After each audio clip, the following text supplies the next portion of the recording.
a T. It's got this gusset, this plywood gusset going across the joint, and these babies are strong. If I can somehow anchor this in place, I guarantee this T isn't going anywhere. But still, we have to remember, we're going to have an arm going like this, throwing an object with a really heavy weight on it. We're going to be doing that. So what I'd like to do is give it a little finishing touch here and create another triangle, just like we have in our picture. So we are going to add a diagonal brace, like in our picture, going across here, and we're going to add a diagonal brace going across here, and we'll probably even put a horizontal brace going across here. Before we can install the diagonals, we have to figure out what angle to cut the ends of the boards, which is what I'm calculating right now. Once the angles are calculated, I cut them on the chop saw at an angle. This angle is called a miter. Once the pieces were ready to go, I used glue and screws to attach the... So when I was putting our diagonals on, I encountered a little bit of a problem. I made a bit of a mistake, and I want to show you guys this. It's not that big of a deal, but it's something you should know. So I was using this guy right here to set all the screws. I wasn't doing something that I should have been doing, and that is pre-drilling.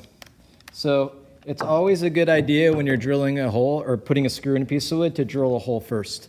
So here I have a countersinking bit set up in this drill, and before I set my screw, I'm actually going to pre-drill a hole. So I'll take this guy out and show you. The first thing I would do, instead of just taking a screw and just sticking it in here and screwing it in, which is what I did there, and it cracked, I would take the pre-drill, drill a hole first, then I'd set my screw. It's really important to do this, especially if you're close to the end or the edge of the piece of wood, because it's going to split just like it did right there, and we don't want that to happen. So remember, use a pre-drill before you set your screws. I'm going to do that from now on too. I was just being fast and a little lazy. All right, I got a joke for you guys. What do a trebuchet in a convent and Bruce Lee have in common?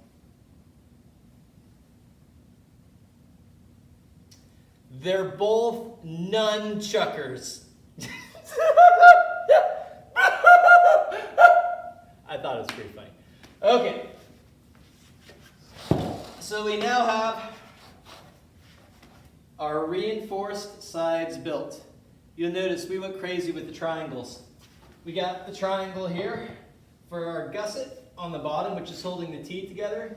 And we also have our diagonals here, which is creating one big triangle. And then we've reinforced our triangle, our diagonals, with this cross piece to make another smaller triangle.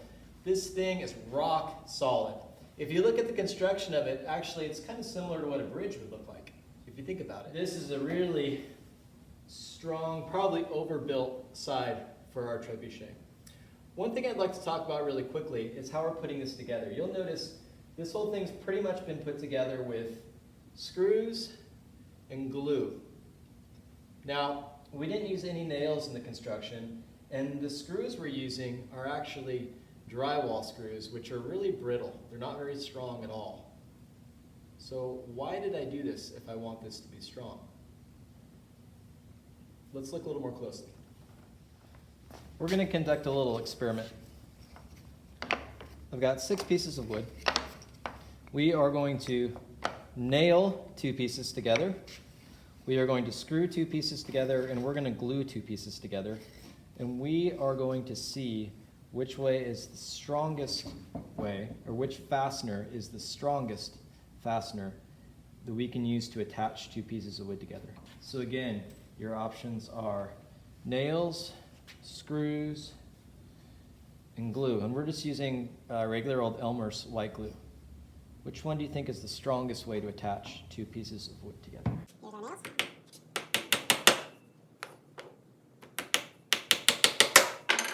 Here's our screws.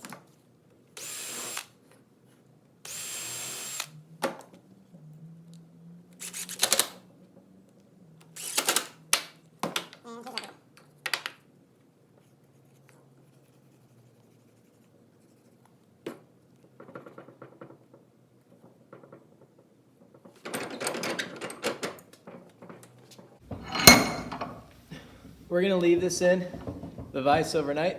We'll come back tomorrow and we'll try to take these apart, see which is the strongest.